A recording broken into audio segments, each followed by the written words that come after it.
Welcome to African Tech Roundup, myth busting. These days, there's been much hullabaloo around, yes, crypto, but as of late, AI is getting more and more in the mix. We wanted to touch base with two leading thinkers in the AI and data space to uncover what's real, what's fact, and what's merely opinion. And let's face it, everyone has one of those. Well, I'm Kate Byrne, your host, Chief Impact Officer of Pop Venture, and joining us are Wessel Oosthuizen, Associate Director, Cognitive Advantage at Deloitte Analytics, based in South Africa, and Jania Okwechime, Partner at Deloitte, West Africa, Data Analytics Leader, and she's based in Nigeria. Together, we're going to dive into the merits, potential pitfalls, and discuss the many ways to answer the question, is AI to be trusted? Let's find out. Welcome to African Tech Roundup. Hi, Kate. It's great to be here. Thanks for having us. Yeah, thanks, Kate. It's great to be here.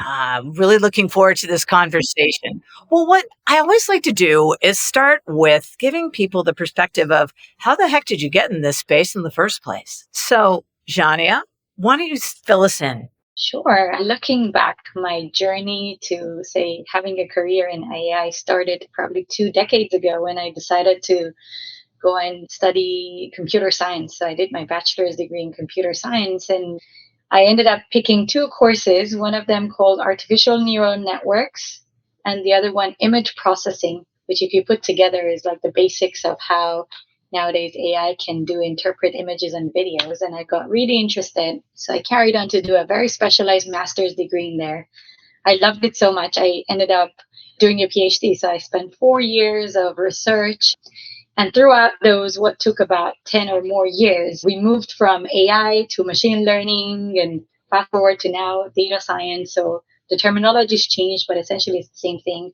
So I ended up doing research in computer vision, which is a branch of artificial intelligence where computers can interpret videos and images the way humans do. So I ended up doing some exciting work on face recognition, gender classification, pedestrian detection, which is now used in autonomous vehicles, as well as some medical image analysis, which is, for example, predicting cancer cells from medical images that sometimes is not very easy for the naked eye to see. So really exciting stuff. So when I graduated, I was like, I'm ready to go conquer the world, gonna go to industry and, do all this fascinating stuff. And then turns out, I was in the UK at the time, unless you're in Google and based in their Mountain View office, there's nobody else that does anything like that. So very disappointed that I spent so many years of my life doing this. I now have to just go get a job in the industries. But I ended up working as a consultant in this big data warehousing company, which was a very leading firm. So I had the experience of working in the UK, US, and Asia Pacific, helping large organizations like banks to do lots of big data processing. So I was quite disappointed in myself for the first few months of my career, thinking, have I wasted all my time? Nobody's doing this, and I don't have the opportunity to go to US at the time.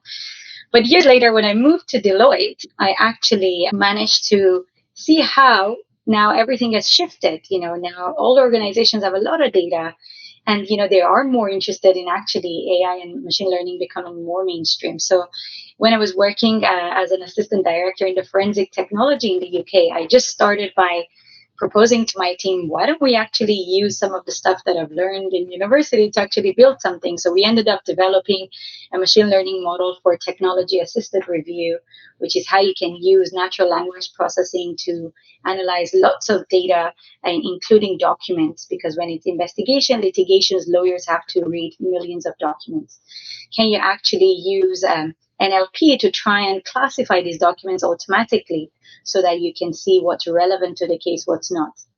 And at the back of that, we started doing some fraud analytics. And now fast forward to another few years, I lead data analytics in West Africa, where things have moved across. The market is open to AI and machine learning. And now we have a team of specialized practitioners who are going to market and delivering some of the solutions. So I kind of came full circle, but I'm happy to be here. And I combine my big data skills and AI background to be able to add value to our clients.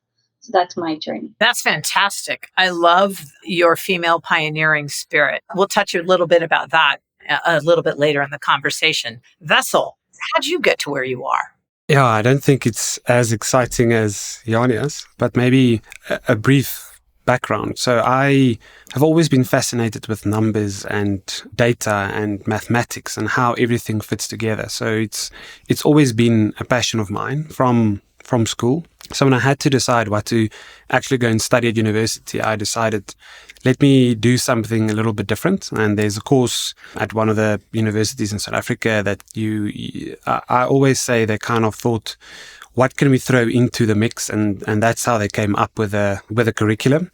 But it involved everything from economics to statistics to IT to development, all of those things into one course, with a lot of the focus really being on the mathematics, statistics, and IT.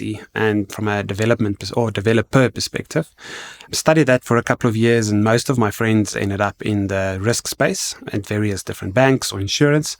And I really thought, I don't want to do that. I want to do something different. I want to really pursue my passion of solving complex problems and making linkages between seemingly disparate data points, right? So that's how I landed up with Deloitte in their data analytics team about 11 or 12 years ago. And to Jania's point earlier as well, I think when I started, a lot of the work that we really did was just getting a sense of starting to use data more effectively, starting to integrate data into each other, starting to do tests, starting to do these things algorithmically. But throughout my journey and throughout the last 12 or so years, there's always been in the back of my mind this passion of let's do something different. Let's do something a little bit out of the ordinary than just the normal business rules related tests. So I've always pursued a little bit more the innovation or the AI component and predictive and prescriptive analytics, even though I was more in the descriptive space at that point. And about three and a half years ago, we really started a digital team within Deloitte with a focus on building cognitive and digital and AI solutions. All of it sounds a lot of words, etc. But in essence, it really is, how can we help clients solve their problems by using intelligence and building it into a beautiful solution that they can use? And that's really where the AI portion sits. It sits at the heart of everything we do, at the heart of every solution we develop, at the heart of everything that we want to do across the spectrum from different industries, different components of AI. So the computer vision, but also then the predictive side of things, the asset maintenance, etc. So that's really been my journey up until now. And I've always said I'm one of the lucky ones that wake up in the morning and think, I can't wait to get to work, because I really enjoy it. I love solving problems. I love looking at things differently. I love looking at things and really trying to figure out, how are we going to solve this problem that just at that point looks completely unsolvable. And that's been my journey, and absolutely loving every second of it. The thing that I love about that is you literally get to enter every single day with such a sense of wonder. And the first question you probably ask yourself as a response to that wondering is, what if, as in, what if we did this? What if we tried that? I also get a kick out of the fact that Deloitte has taken such a leadership role in this AI space. You know, I've had the opportunity and really enjoyed it to talk with Bina Amanath, who heads up the whole Global AI Institute, and her book, Trustworthy AI, is fantastic. And I really appreciate, frankly, I'm going to say the service work that you all are doing too, kind of helping people understand, you know, how do you navigate trust and ethics in AI, but also getting them more comfortable with it.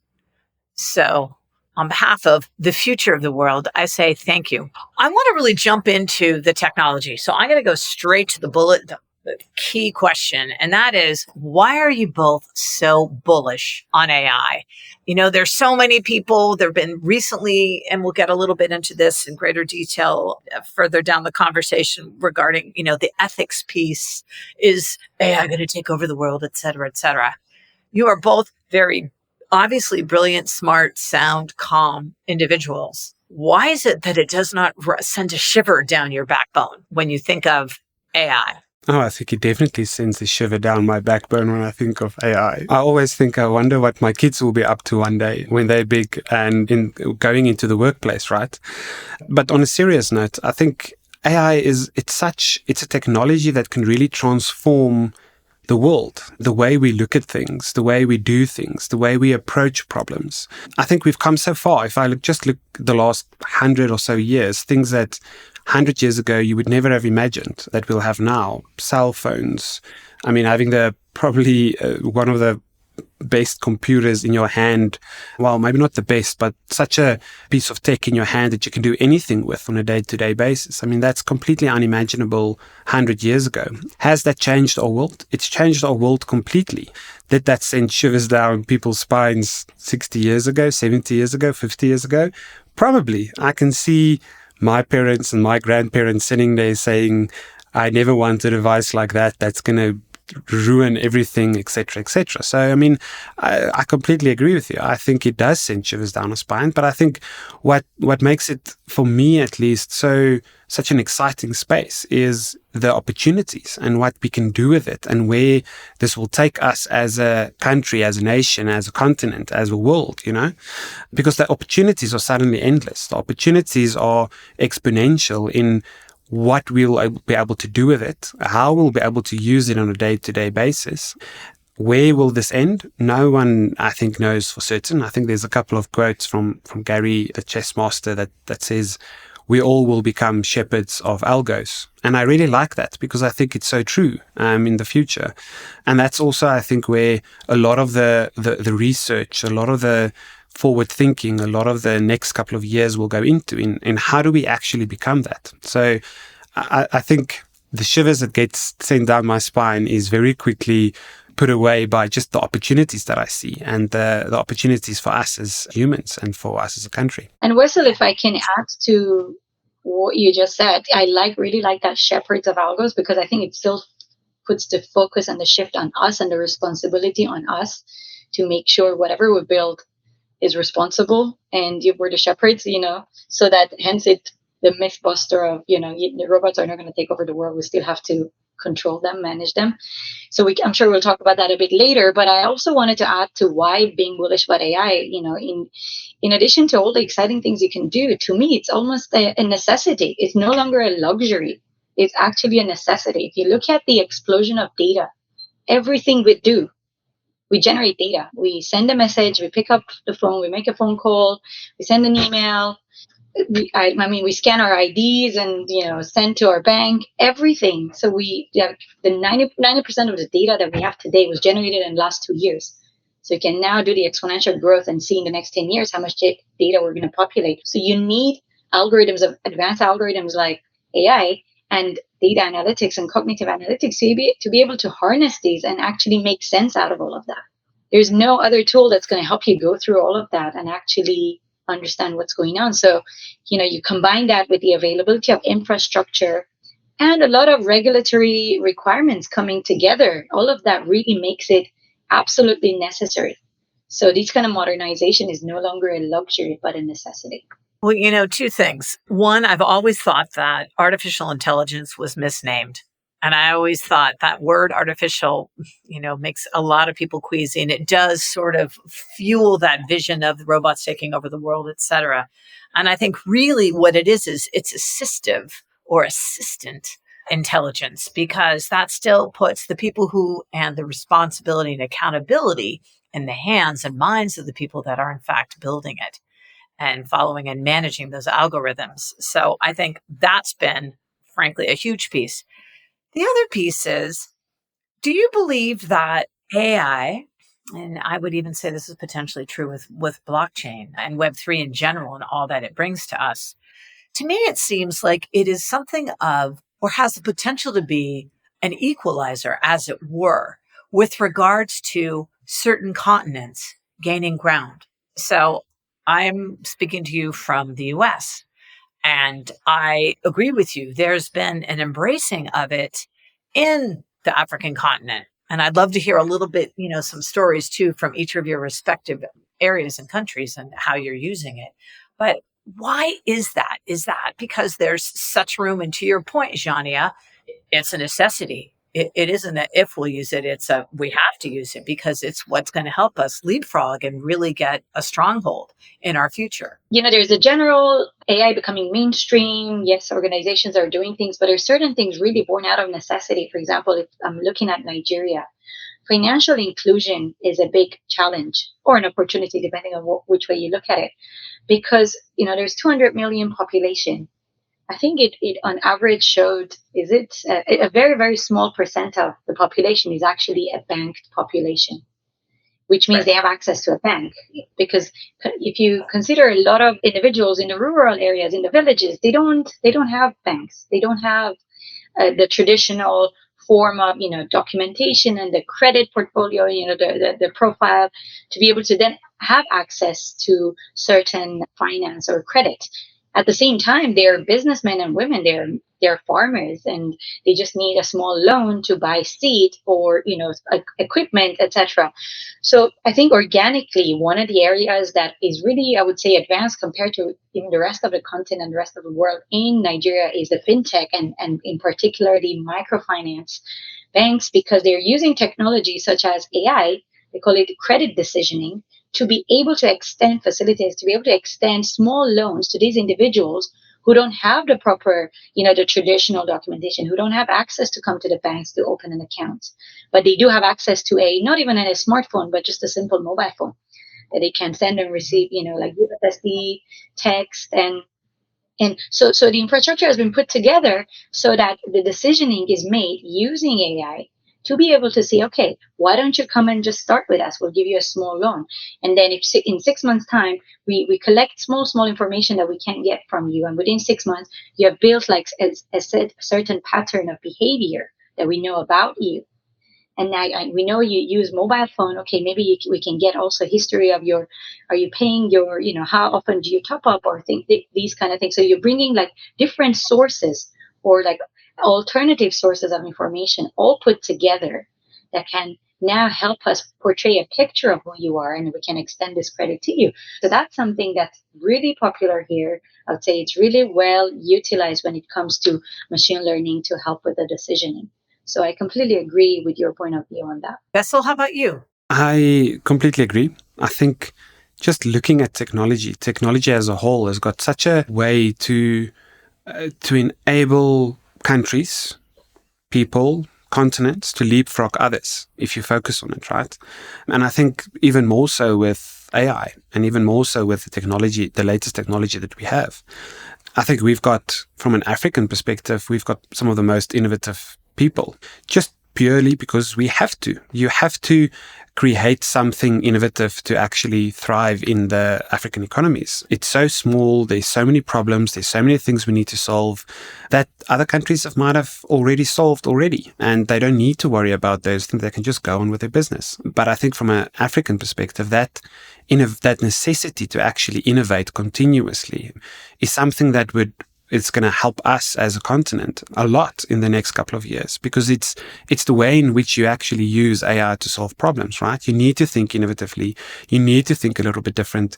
You need to also bring in the diversity of different cultures, different people, different languages, different ways of thinking into it. Otherwise, what AI will just be is the most data that we've got on a specific topic, right? Right. So you need Africans to actually solve the African problems. And I think, and not just African problems, but in a large degree, the world's problems, right? Just purely from the diversity that we have from the African continent. I think we're perfectly positioned to actually take the mantle, to actually do something with it, and to take it, grab it, use all these different aspects that we have and all these intuitive and ways of thinking diversity that we have, and actually use it to our benefit. I think we're perfectly positioned. I've said it for a number of years, and I'll keep saying it until it happens, and maybe I'll speak it into existence. But I truly believe that we're perfectly positioned to actually do that. Just not just from the opportunity that there is, but the way that we think, the number of people, the number of youngsters that we have that's actually coming through, that's growing up, that's the age and the population and the demographics.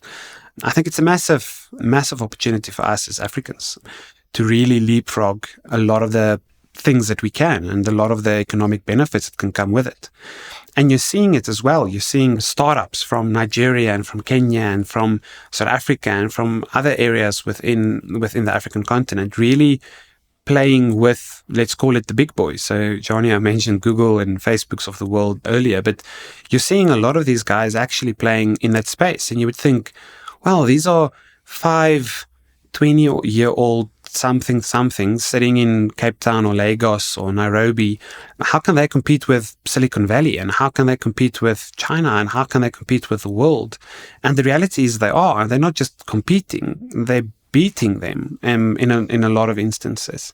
And that's what really excites me about where we are, where I am, at least from an African perspective, seeing that innovation, seeing that different ways of work, that different thinking, and seeing how in my day job, working with different clients across Africa and helping them solve their problems, seeing how many times we come back to this is a solution that we can use that's built in South Africa or in Kenya or in the African continent that's now being used globally. And some instances, people don't even know it. They'll use solutions that was built locally without even, well, in Africa, and they wouldn't even know it because they've got US operations or American or Europe operations, etc. But I think we do ourselves a disservice sometimes where we always think you have to be at Google to actually get this, or you have to be at Facebook or the Apples, etc. of the world. I think it's a massive, massive opportunity for us. I have long said also that to me, two continents, South America and Africa, will be the ones who will have the last laugh. One for resources, one for really true innovation and innovative thinking based on their lack of resources. So I'm really excited for you all to be able to teach the rest of the world how to think and how to view problems, or I'm going to say challenges, right? And this notion of experimenting, because for a long time, it started to me in the telecom and then it went into mobile banking.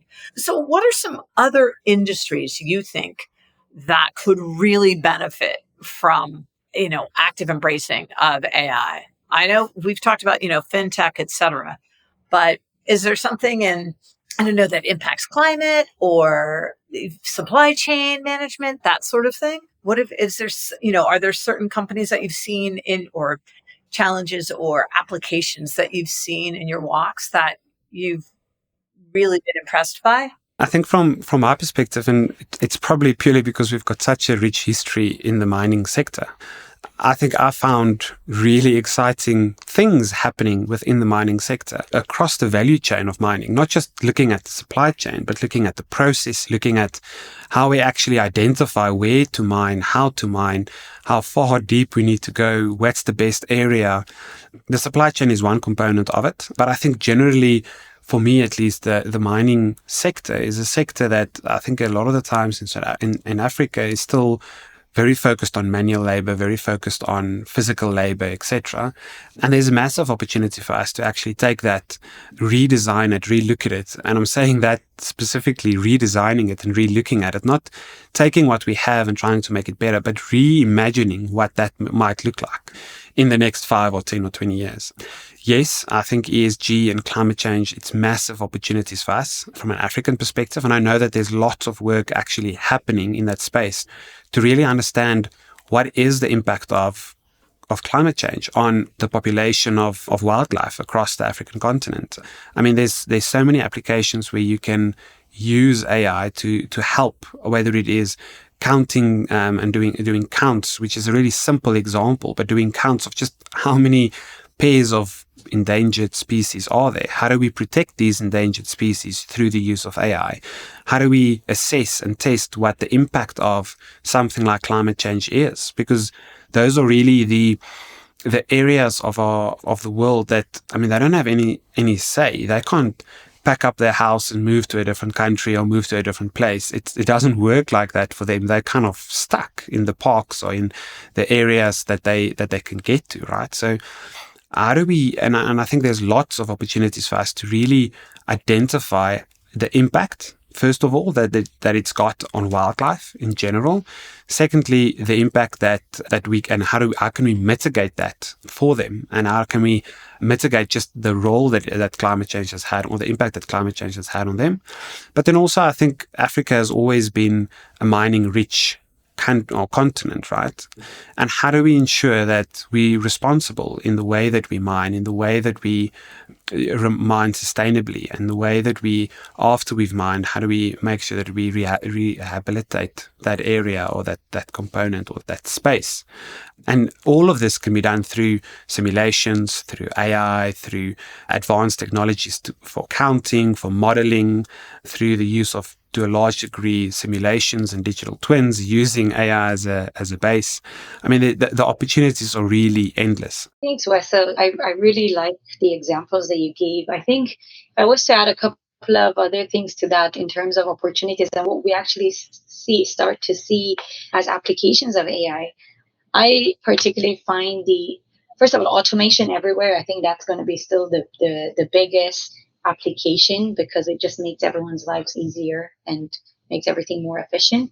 But to add to that, there are some other things that, especially some of the industries like the oil and gas industry, the energy industry, or manufacturing, that could really benefit from AI is safety analytics, or how you can use AI to actually prevent accidents. A lot of, workers go to these remote locations. They are supposed to be wearing safety equipment and gears, but, we're humans. One day you decide, hey, I just can't be bothered to put my hard shoes on or my hats that's supposed to protect me. So, by monitoring, you're actually able to see that people are not wearing their safety equipment and gear, and you can prompt them just to remind them. Just simple nudging, based on nudging theory, we're all wanting to do the right thing, but just certain circumstances, we just don't do it that way. So these kind of little nudging behavior induced by AI technologies can actually help us, help us reduce fatalities, which then again goes into the bigger sustainable business and sustainable environment. In addition to that, also intelligent maintenance schedules. Instead of sending someone to go to a remote oil rig or like a power plant to fix an equipment or just do regular maintenance every month, you can actually be able to bring in some metrics based on the usage, the heat, any incident, and be able to predict when you're supposed to next go in for servicing. So you're actually saving that potentially dangerous trip to those areas to be able to do that maintenance. But one other area that I'm particularly passionate about is education technology and how AI can really play a role in that. We see nowadays, my kids are doing things online, which scares me as well sometimes. Like, Wessel, I'm thinking, gosh, what's the world going to be like when they are like our age? But, everyone, like a lot of schools and universities are using these platforms to teach and deliver their training material. But we also know that each child is not the same. Somebody has a different way of learning. While somebody's better when something is explained to them, while the other one does better when they do more hands-on and practical. We can actually leverage all the data that is collected based on these platforms and do the analytics at the back end. And we can actually personalize the education experience for children. If you can see that this child has been interacting with certain components of the platform, you can predict that they're more likely to respond better to a certain way of education than the other. So that's something that I'm really excited about and I'm passionate about. And I see that we were talking about how, we have these young startups in Africa. We do have a couple of education startups and that are doing similar to this. And I'm really proud that Deloitte is also partnering with them and helping with them. And as our CEO mentioned, problems in Africa will only be solved by Africans. And, these sort of purposeful impact that we have. So I look forward to see where we get with these education technology startups in the next few years. So that would be my take on this. I wanted to add two more things. And I think then we've probably covered all the different sectors. But equally, if you think about agriculture and the issues that Africa has faced with agriculture, we've got so much agricultural land. There's so much that we can do with it, but there's constraints. There's the small scale farmers that don't know, that maybe doesn't have all the education of years and years and centuries of passing along the information. How do we enable them through the use of AI to actually farm better, increase their crop, increase their yield rates, know when to do what they need to do, when to spray, when to harvest, etc. It's a massive opportunity for Africa as a whole. And then the last comment I'll make is in the health sector as well. again, in Africa, we don't necessarily have all the built out infrastructure than some of the first world countries have. You've got guys and people living in areas remotely where it literally takes a day or two to get to them, regardless of the roads or lack of roads or how to get to them, etc. It takes a while to actually get to those individuals.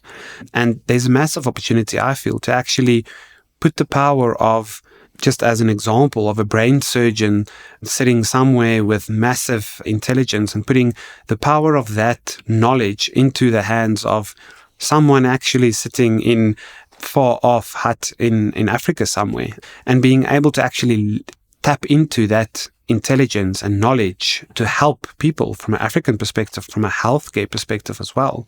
So the opportunities are really there to take across the different sectors Africa. And we're seeing startups coming online. We're seeing across the board on all of these things where it's guys helping for small scale farmers. It's guys helping from a medical perspective, helping putting good quality medication and good quality medical services into the hands and of people in far-flung places where they, in previous times, they didn't have access to medical attention or that level of medical experience.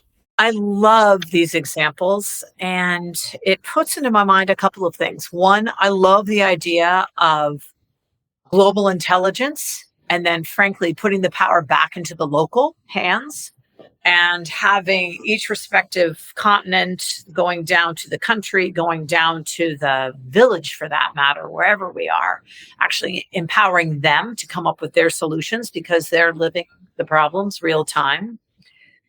I have a question for you both, and because we all have been thinking about our kids. And, we all have, right now, we're all working with next generations who are all digital natives. So do you think that our kids will now be something of AI natives?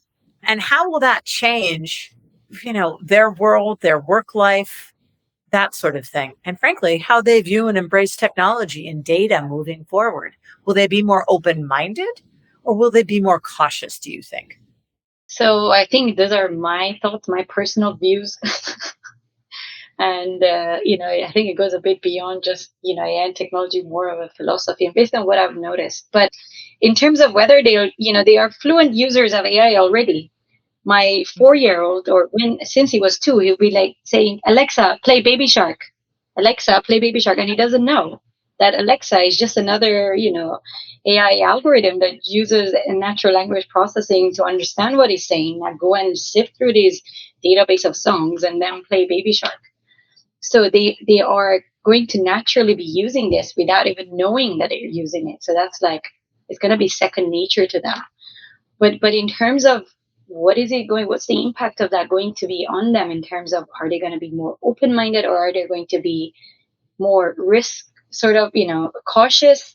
That's a really, I guess I'm just really trying to think out loud, but I'll tell you examples of how I feel. Yep. And then let's try to see how my child will feel. So just even since 10 years ago, as soon as I knew what kind of data is being collected of me, and I clearly know, being in the data profession and, knowing what AI can do to use my data to make predictions, I stopped being very active on Facebook because I know the minute I do something, it's going to use my data to now start to push all these marketing advertisements and everything to me. So I was like, do I need to give them this data? I don't want to. So I almost do not consent to a lot of these things unless I know exactly what's being used for.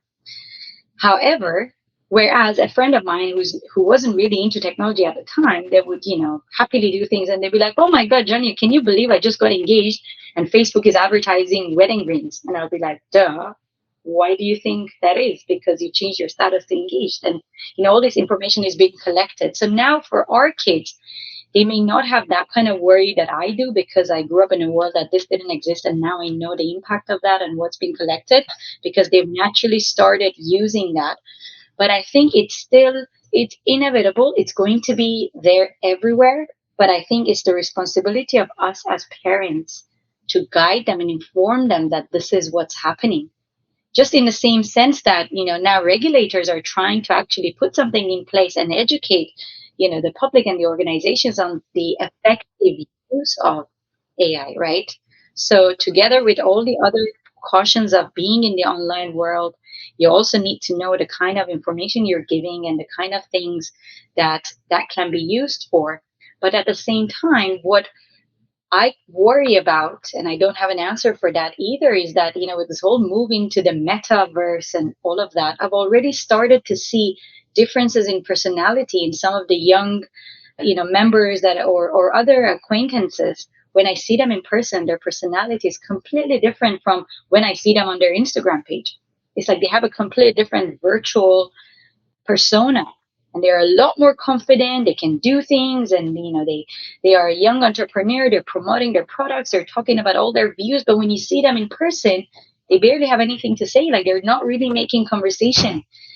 And to me, it is a bit worrying, being a bit more traditional, that you still need to have that people skills to engage. But I think about it like, somebody could tell me that you're not very good in social media, you don't have that kind of skills, and everything is now online. So, it's like it can go both ways. So I think hopefully our kids will learn the balance, because they're not growing in this world, and perhaps they will build their own way of socializing on and offline that will make sense to them. But we should still, as parents, be careful and cautious and really teach them about the to do's and not to do's of this online world. It's such a tricky question, because I think, to Jania's point, we grew up knowing what the other side of the coin looked like.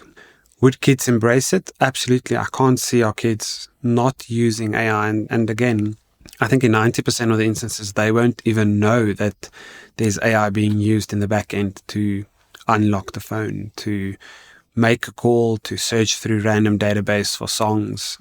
I think it's going to be there. I think it's inevitable.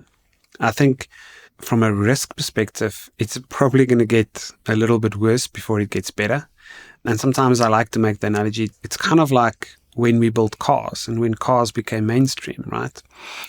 Everyone started to use it because it just makes our life so much easier. Then people realized, well, there's actually a risk here that you can die if you're in a car crash or if something happens. When cars just came out, you wouldn't use a car if you don't know exactly how it worked. I mean, everyone knew how it worked before they actually started to use it. Whereas these days, don't ask me how a car works inside out. I don't have a clue. I just get into the car and I press the pedals and there I go. But I use it, and I use it on a daily basis, and it's made my life 100 times better than it would be, for example, without it. But at some point, we realized that we need to actually build safety mechanisms in place. We need to take a little bit of a step back and not worry about going 500 miles an hour on the highway, and actually thinking about safety and thinking about the impact that this will have. And I think in some way, AI is going to be similar. We're at the phase where we want to use it and we want to see it and we want to get to the possibilities and use it as much as we can. I do think there's going to be a couple of instances where there will be massive repercussions, or there will be safety issues, or there will be ethical issues that's going to come out. And we've seen some of those already. But I think we're going to see more and more of that before we get to the point where we actually take a step back and we think through, how do we use it? What's the approach we take when we use it? Regulations maybe around when you can and when you can't use it. And we're seeing signs of that already, but I don't think that's mainstream yet. But from a kid's perspective and from a future perspective, they're definitely going to use it. It will really just be how soon can we get and how quickly can we get to the space where we can ensure that the way in which we use it is safe, not just physically, but mentally, safe for kids, safe for the community as large, and it's ethical. The last thing all of us want is another massive technology push and there being massive ethical issues with it, and only for 50 years later to realize what we did was actually quite wrong and we shouldn't have done that. I think it's our responsibility, having lived through a lot of world wars and a lot of things that happened, it's our responsibility to actually think a little bit forward and make sure that the way in which we use it is ethical, it's safe, it protects, it builds rather than it destroys. And I think that's a massive responsibility for us. Absolutely. And I think, in many ways, as we're talking about this, AI becomes something of a bridge to people getting comfortable with the whole notion and really activating and bringing the potential power of what will be, of what is Web3 to life. in so many ways. Now, we've been sort of dancing around it. So we're now we're talking a little bit in ethics and morality land. And I know that as of late, especially within, I think it's been only the last, oh my God, week, we've probably seen a lot of writings about the bots going bad and how all of a sudden, most recently, it was Meta's bot that was discovered to be incredibly, became a racist in over a weekend. So, and I know Amazon has had this issue, Google has had this issue. And also, who are we having build them? And is there a way that, how do we stop that? Because to your point, one of the things that blockchain, Web3, AI, and all of this is going to require extraordinary trust whenever you're starting and dabbling in the utilization, embracing of adoption of a new technology. It takes trust and knowing, hey, we're going to get some of it right, some of it wrong. But some of this wrong is egregious. So from a data standpoint, how can we fix this? How can we get ahead of this? How can we figure out from a predictive standpoint, is there a way we can? Vessel, why don't you start with that one? Sometimes you kind of have to learn what the faults are in a system before you can patch over them or fix them, right? And we don't always know what those are. I think we've seen with a lot of these chatbots that's gone racist and et cetera, it started off a couple of years ago and no one thought that it would happen. And suddenly the chatbot over the weekend or in 24 hours became racist. The Meta one is a good example where they've actually taken a little bit of a different approach and they ask you as a human to click a button to say that you're not going to do malicious things with this or teach it racist comments, etc., etc. So we've already learned from past experiences in some way. Have we got there yet? I don't think so. I think it's great to have disclaimers in that says you tick a box and you say, I know that this is research purposes and I know that we're still beta and it's still building it and I won't do anything funny with it. But all of us are humans. All of us naturally would try and test the boundaries. All of us would naturally try and test where this will end up. And I think that's kind of the problem we're sitting with from an AI perspective is the data that's out there. How do we really clean that and make sure that the data we use in order to train these solutions or bots in this case specifically, how do we make sure that the data that we use is diverse, that it's not just a certain category of people? And there you've got massive issues with access to the internet because you'll have large communities, large countries that's got everyone in the country has got access to the internet, and then you'll have other countries that doesn't have any access to the internet. So you immediately sit with a database that's not really representative of, let's call it the world or the world's views. And that's a massive issue. It's a massive issue for us that we need to solve as practitioners. Have we solved it? I don't think so. But those are the kind of, I guess, conundrums that we're sitting with. I think the fact that we are starting to identify that ethics and trustworthy AI and all of that is an issue and we need to be mindful of that. I would love to see every single course of AI, instead of always it being tech, but that there's a massive ethical component to it. And I think that component needs to come through more and more and more. You can't have AI practitioners if you don't think about the ethical considerations in any solution that we build, whether that's a predictive maintenance solution, whether that's an automation solution, whether that's a chatbot, whether that's a self-driving car. It doesn't really matter. You need to really think about the ethical issues and the ethical conundrums of the outcomes of some of the decisions that your algo and that your solution would make at the end of the day. I don't think we've solved it yet. I think we've still got a long way to go, but I think we're taking the right steps in actually identifying it, making people aware of it. I do think we need to do more. I think there's massive amounts of work to make sure that it's representative across countries and across the world, but there's massive amount of work for us to do in that space. Yeah. Jania, anything to add? Just to add to the last bit of what Wessel said as well, when you look at the chatbot and you've already put that in the hands of the public to do testing, we can, maybe that's a really big one and we haven't quite solved that. But if you actually internalize it at organizations who are starting to build AI models, ML models, they can actually start to put the right framework and processes in place to start to address some of these risks very early on. So that as we're building things, we're deliberately and intentionally putting frameworks around it to test for some of these biases and to stop them from happening right at production.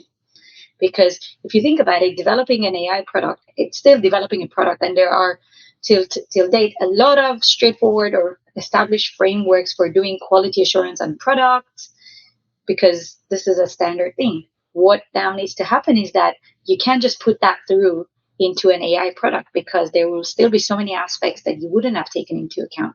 So organizations need to actually deliberately and intentionally start bringing an AI risk framework that can look at some of these biases. Look at your data. Are you giving it data that's already building bias?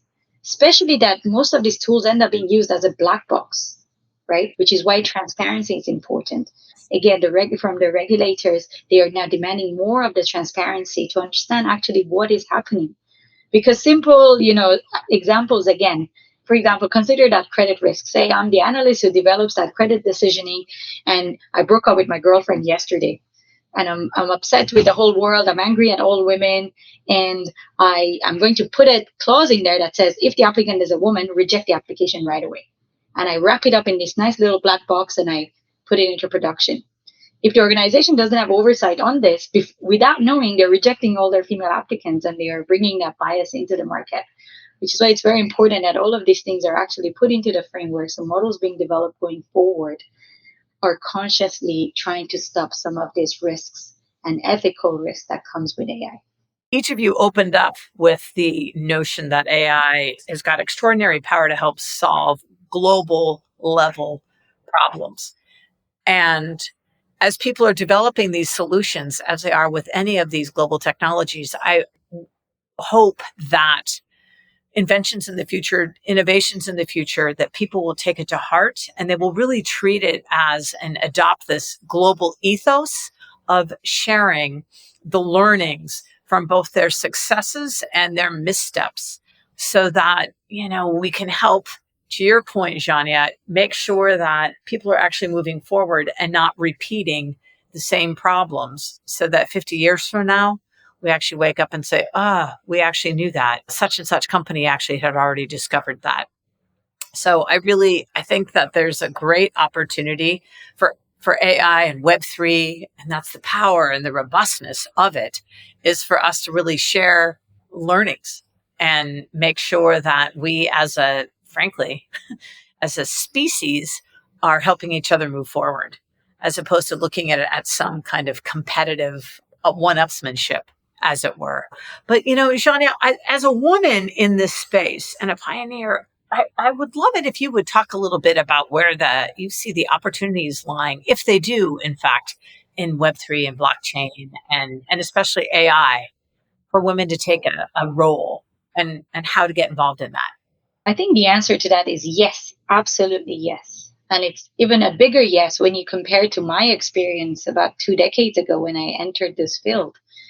I was always either the only person doing computer science. I was either the only girl in the class or one of the two out of say 30. And that continued when I went to industry or to do a PhD, to a point that they actually, during our research office, they made sure my desk wasn't the one right next to the door, because it was such a male dominated field that everyone would automatically assume I'm the secretary. Anyone's entering into the room, they would think I'm the room secretary, not that I'm a research fellow in the department. So fast forward to today, that is not true at all. So over the years, I have made it, sort of my mission to always talk to women in colleges, in schools, to tell them about, how fascinating it is to get involved in the areas of technology, math, science, etc. And I still continue to do that. Last year, actually just before COVID, I was the keynote speaker at this Ladies in AI event, which is organized by Data Science Nigeria. So the fact that there is actually a whole group called Ladies in AI, it means there are more initiatives now, and women are really interested. And when I look at the team that I lead, I have now majority female in my team, and everyone is doing data analytics and data science. So there's, I'm so happy to see that there's clearly that drive, that women are really stepping up and really embracing the technology and specifically AI. So definitely there's opportunities there, and these are the future leaders. And so when they start at this step, at this age, in the next 5 to 10 years, they're going to be the ones who will be leading it. So I'm really happy to say that at least here in Nigeria and West Africa, I see that there's clearly a huge female involvement in this. And what do they need to do? I think just continue doing what they're doing. Like, women traditionally have always, statistics have shown in school, they've actually done really well in terms of academic results. But where they were lacking was that confidence to actually go out there in the industry and build the same career as their male counterparts. A lot of us females were very or too familiar with the imposter syndrome, where we keep second guessing ourselves and questioning, like, am I really supposed to be here? Am I really, like, are they trusting me with this? Can I do it? And it doesn't stop. I still feel that way sometimes. I'm like, oh, I'm really doing this. So we have to really stop asking those questions or having self-doubts and really standing up to say that, yes, we can do this. And also another thing that's been proven is that when applying, for example, for a similar job, as a woman, you look to see that you meet 100% of the criteria. And if you meet 90%, you tell yourself, oh, I'm not good for this. Whereas a male counterpart, even if they fit like 50% of the criteria, they're like, yep, I got this. Let's do this. So it's more of that mindset shift. And I'm happy to see that there is a lot of women coming through, and a lot of women really active in this. So I think it's very positive. Terrific. And Wessel, how about you? How would you suggest people, if they're interested in getting into this, because there's a lot of different entry points, what would you recommend? I think there's so many opportunities to get into it and so many areas where you can actually learn and teach yourself, right? There's the Udemy of the world, there's Coursera, there's cloud training, there's online training through different various options, universities, colleges, etc. For me, I think the biggest and the most important thing is find a solution or find a problem that you're passionate about. Find a way to solve that through the use of coding or AI or whatever the case might be, and use that as, let's call it, your capstone project, and let that guide you. Yes, you need to be able to code, and yes, you need to be able to get to know the technical components of it. But in my view, I think the best way to actually do that is take one of those courses that you can find online. Pick one. There's hundreds of them. Take one to understand what is coding, how does it work, what is AI, how does it work, but then make it practical, and make it practical really fast. I think what we're seeing in industry is a lot of guys have got theoretical knowledge of theoretically how things should work or what it should do or what it shouldn't do. And it's all great, but the practical application and the practical solutions and the practical experience is, in my view at least, where the real rubber hits the road and where you learn at the end of the day the most. It's how we train most of our guys. It's how most of us have trained. And I think it just gives you so much more understanding of the problem, so much more breadth, but also depth of the problem and the complexities you'll face. And a lot of the times, those are things that you can't think of. If you just randomly take a very clean data set from the internet, you'll get a great model and you'll think you're doing fantastic. But take a real life example, take a real life model, take real life data and try and build it through that, because it's in that you'll see the ethical issues, the boundaries, the making sure you get the right results, thinking through how you handle those data elements and those data points, thinking through how you solve it with the limited data that you've got available. I think that's really where my suggestion would be. Pick a problem, pick an area from a coding perspective that you want to go into, but then very soon after that, pick a problem and solve it using that technology skills that you've got. Well, fantastic. I just want to say, honestly, Wessel, Jania, thank you both so much for your generosity, both in your wisdom, your experience, your thinking, but also really the leadership that you're taking as we bridge this next frontier together. And I say that we all have a reunion in a year and we see how everything's turned out thus far. Sounds good to me, Kate. I like that. Thank you, Kate. All right. Thanks a lot for having us. It's been a pleasure. It's been amazing. Thanks, Thanks Kate. so much. Look forward to the next conversation with African Tech Roundup.